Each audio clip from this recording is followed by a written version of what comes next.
Strength, in this world, is loud. It answers immediately. It corrects instantly. It reacts without hesitation. If someone challenges you, respond. If someone disrespects you, assert yourself. If something feels wrong, fix it now. Motion is praised. Speed is admired. Silence is questioned. We are conditioned to believe that action equals power, but most action is not power. It is pressure escaping.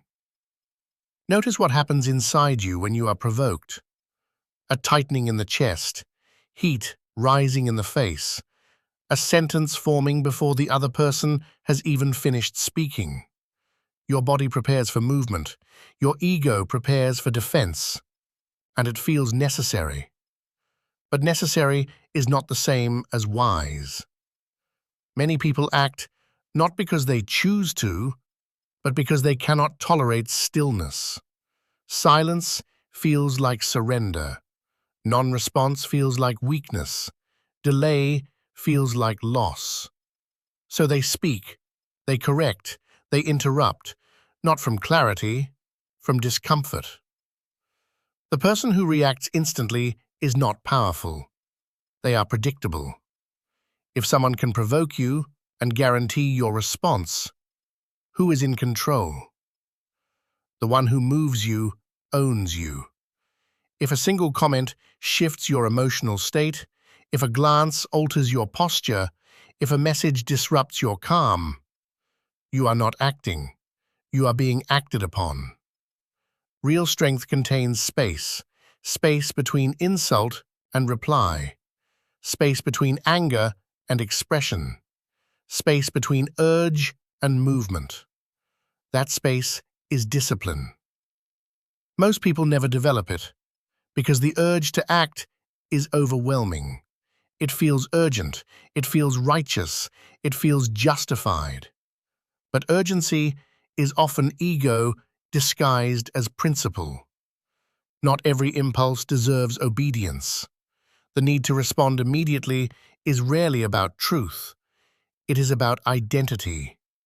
You want to be seen as intelligent, respected, dominant, unshakable. So you prove it, over and over. But the one who must constantly prove their strength does not possess it. Restraint is not passivity. It is control over capacity. You could speak, you choose not to. You could retaliate, you decide to wait. You could correct them, you allow the silence to stand. That is not weakness, that is surplus strength. A wild animal reacts to every stimulus. A trained one observes first. The untrained mind confuses reaction with courage. But courage is not loud. Courage is the ability to endure tension without collapsing into action. There will be moments when your entire body demands movement, when your pride insists on correction, when your anger begs for release. In that moment, you will feel as if doing nothing is defeat. It is not. The first discipline is this: do not let the external world dictate your internal rhythm. Action is easy, reaction is automatic. Restraint is deliberate. And discipline begins when you decide not to move. The ego does not crave truth. It craves confirmation. When someone challenges you, what actually hurts? Is it the words or the threat to the image you hold of yourself? You believe you are competent, capable, respected.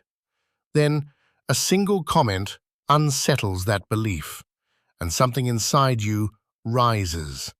Not clarity, defense. The ego experiences disagreement as danger. It does not ask, "Is this useful?" It asks, "How do I protect myself?" So you respond, quickly, sharply, confidently. not because you are certain, because you are threatened. Reaction is emotional armor. It creates the illusion of strength. If you speak first, you feel in control. If you dominate the tone, you feel superior. If you correct immediately, you feel secure. But notice the pattern. The faster the reaction, the deeper the insecurity. A stable mind does not need immediate correction. It can tolerate misunderstanding. It can endure being underestimated. It can survive silence. The ego cannot. The ego whispers, if you don't respond, they will think you're weak.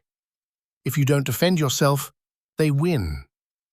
If you let that go, you lose status. And so you act, not from wisdom, from fear of perception. Most people live in constant micro-battles, tiny wars over tone, over wording, over who gets the last sentence. They call it confidence. It is fragility. If your peace depends on being right, you are not at peace. The ego is addicted to reaction because reaction gives it visibility. Every time you defend, you reaffirm your identity. Every time you argue, you reinforce the self you are trying to protect. But here is the cost. You become externally controlled. Anyone can pull your strings. A comment, a look, a tone shift, and you move, predictably. True discipline begins when you notice the urge and do not obey it. When you feel the need to interrupt and choose to listen. When you feel the need to correct and choose to observe. When you feel the need to prove and choose to remain silent. That silence is not surrender. It is sovereignty. The ego hates being unseen. Restraint makes it invisible.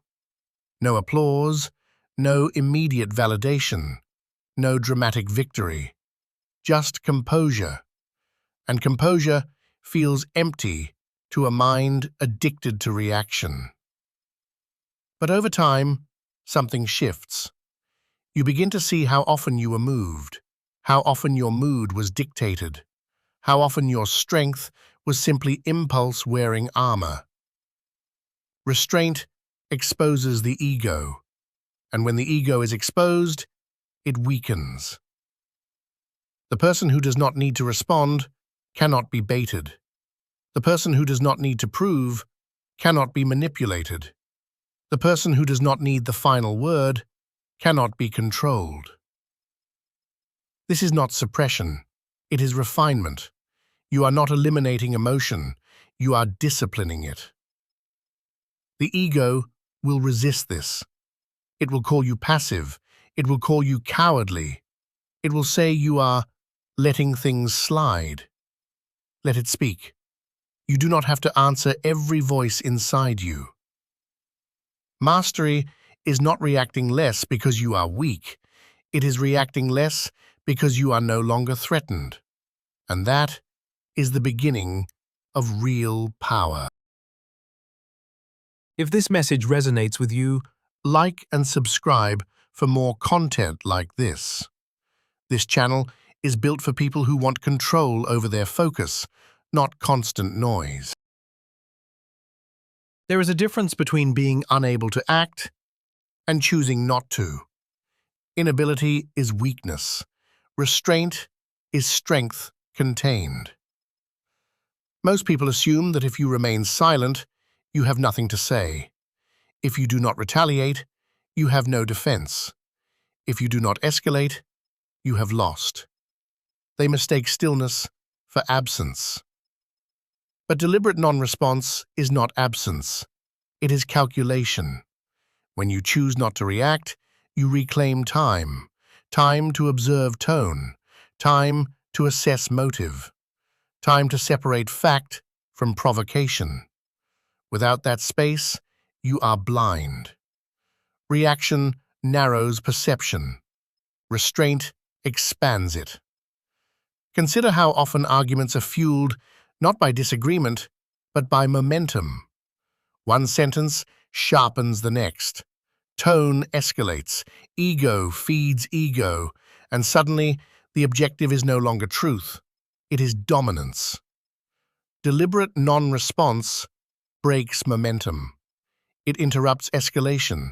It introduces uncertainty into a dynamic that expected predictability. When you do not take the bait, the other person must confront themselves. There is no friction to push against, no resistance to sharpen their aggression. Just stillness. And stillness is destabilizing to someone seeking reaction. Silence forces reflection. Silence removes spectacle. Silence denies performance. Most conflicts survive on audience and response. Remove those, and many dissolve. This does not mean you never speak. It means you do not speak from compulsion. You respond when it is useful. You act when it is strategic. You engage when it serves clarity, not when it serves ego. There are moments when action is required, when boundaries must be set, when injustice must be addressed. Restraint is not avoidance, it is timing. The disciplined mind asks, is this worth my energy? Is this productive? Will this matter beyond the next hour?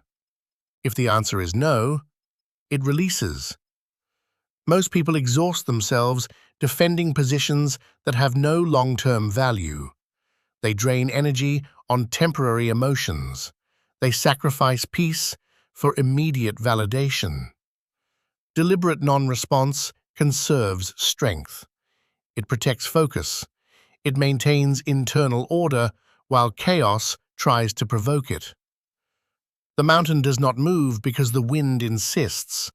It remains, not from indifference, from solidity. When you practice non-response, you begin to feel something unfamiliar. Freedom.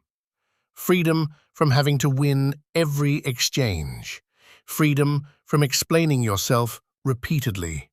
Freedom from being dragged into emotional theater. You are no longer reacting to preserve an image.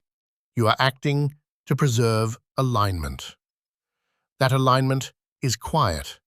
It does not seek applause. It does not need witnesses. It does not measure itself against the noise of others. Deliberate non-response is not retreat. It is authority. The authority to decide what deserves your energy and what does not. When you no longer feel compelled to answer every challenge, you begin to understand what strength actually is. Restraint is not a tactic. It is a transformation. At first, you practice it consciously. You feel the surge of anger. You notice the urge to interrupt. You sense the need to correct. And you hold it. It feels unnatural, forced, heavy. But over time, something changes. The surge becomes weaker. The pause becomes longer. The silence becomes easier. You begin to see that most situations do not require your involvement. Most provocations are invitations to chaos. Most disagreements are battles over ego, and you no longer feel obligated to attend. Mastery is not winning more arguments, it is needing fewer. When restraint becomes internalized, you stop experiencing every challenge as a threat. You stop interpreting disagreement as disrespect. You stop assuming silence means defeat. The disciplined mind understands something simple. Not everything deserves a response. Not every comment requires correction. Not every misunderstanding needs resolution. And in choosing not to engage, you preserve something rare: energy. Energy for what matters. Energy for meaningful work. Energy for long-term vision. Reaction is expensive. Restraint is efficient. When someone attempts to provoke you and you remain steady, they feel the imbalance. They expected resistance. They expected emotion. They expected movement. You give them composure. That composure communicates more than any argument could. It communicates control, not over them, over yourself. And self-control is the highest form of power. There will still be moments when action is necessary. Restraint is not paralysis. It is precision. When you do act, it will be deliberate, measured, clean, without excess. No wasted words, no wasted emotion, no wasted energy. You will begin to notice that people test you less, not because they fear you, because they cannot move you. The person who cannot be compelled cannot be controlled. This is the discipline of restraint, to act when action is aligned, to remain still when stillness is stronger, to speak when words clarify, to remain silent when silence preserves order. Mastery is not constant motion. It is knowing when not to move. If this resonated with you, like the video. If you value clarity over impulse, subscribe. Strength is not loud. Build it quietly.